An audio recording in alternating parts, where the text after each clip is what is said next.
ഹോസ്റ്റലിൽ നിൽക്കുന്ന സമയത്ത് ഈ അലക്കിടാൻ വേണ്ടിയിട്ടുള്ള ഒരു തീരുമാനം എടുക്കുന്ന ഒരു സമയം, ആ സമയത്ത് ഇല്ലേ മഴ, ഈ അലക്കിടാൻ നോക്കുമല്ലേ, പിന്നെ ഞാൻ കാണിച്ചു തരാം.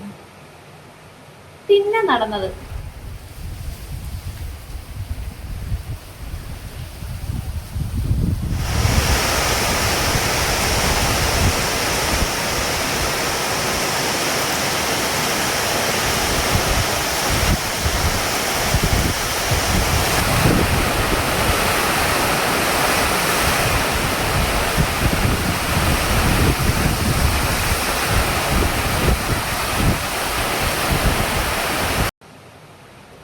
നല്ല ഇടി വെട്ടി കാറ്റോട് കൂടിയുള്ള മഴ.